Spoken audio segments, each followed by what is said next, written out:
আসসালামু আলাইকুম প্রিয় দর্শক, আজ আমি আপনাদের রান্না করে দেখাবো ডাটা আলু এবং টমেটো দিয়ে ট্যাংরা মাছের ঝোল। তো কীভাবে রান্না করছি আপনারা দেখতে থাকুন এবং সঙ্গে থাকুন। প্রিয় দর্শক, এখানে আমি একটি পাত্র নিয়েছি। এখন পরিমাণ মতন তেল দিয়ে দিয়েছি পাত্রটিতে। এখন দিয়ে দিচ্ছি পেঁয়াজ।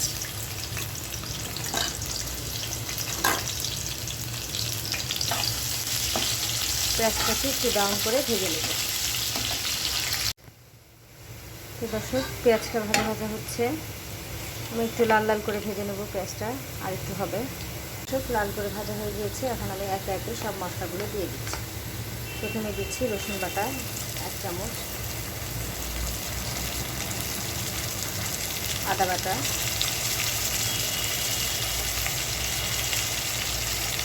জিরা পেঁয়াজ বাটা,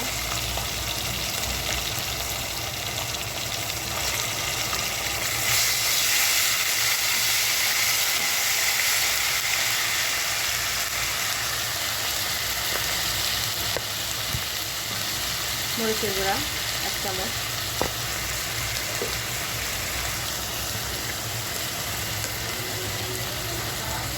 হলুদের গুঁড়া আধা চামচ,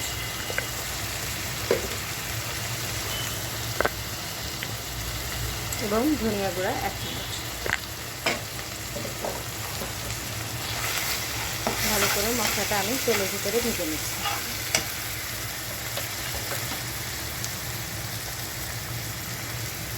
লবণ স্বাদ মতো। মশলাটা কষানোর জন্য অল্প পরিমাণে পানি দিয়ে দিচ্ছি।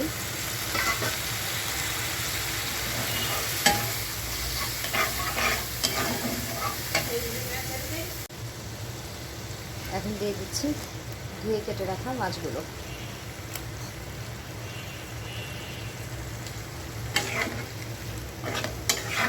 মাছগুলোকে মশলার ভিতরে সুন্দর করে একটু কষিয়ে নিচ্ছি।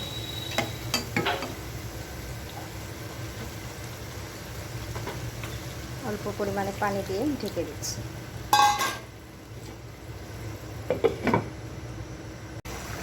প্রিয় দর্শক, মাছগুলো কষানো হয়ে গিয়েছে। এখন এক এক করে আমি তুলে নিচ্ছি। প্রিয় বন্ধুরা, মাছগুলো সব তুলে নিয়েছি। এখন আমি ডাটা আলু এবং টমেটো কেটে রাখা একসাথে দিয়ে দিচ্ছি।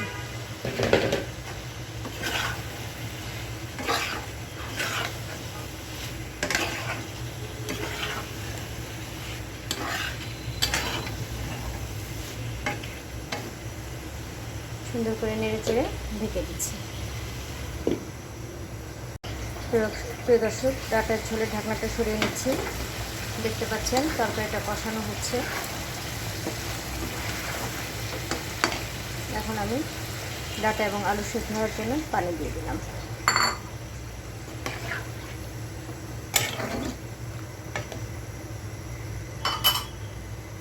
ঢেকে দিচ্ছি। মাঝারি আঁচে 10 মিনিট পরে তুলে নেব। প্রিয় দর্শক, ট্যাংরার ঝোলের ঢাকনাটা তুলে নিচ্ছি। দেখুন আলু এবং ডাটা সিদ্ধ হয়ে গিয়েছে। এখন আমি মাছগুলো দিয়ে দিচ্ছি।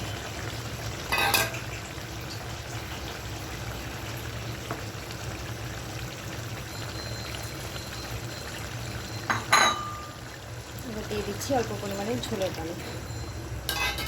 হালকা করে নেড়ে দেবো যাতে মাছ না ভেঙে যায়।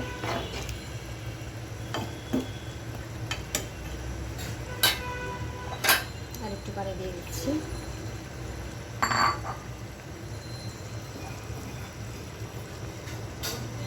এখন দিচ্ছি কাঁচামরিচ।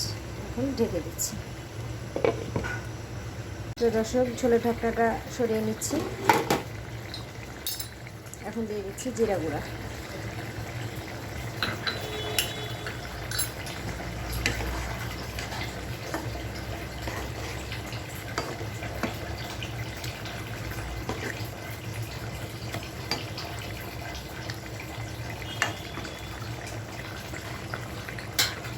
আবারও ঢেকে দিচ্ছি। প্রিয় বন্ধুরা, ঢাকনাটা সরিয়ে নিচ্ছি। তৈরি হয়ে গিয়েছে আমার ট্যাংরা মাছ এবং ডাটা টমেটো আলুর ঝোল। এভাবে তৈরি করে আপনারা খেয়ে দেখতে পারেন, ইনশাআল্লাহ মজা লাগবে। কিছুক্ষণ পরেই আমি চুলা থেকে নামিয়ে নেব।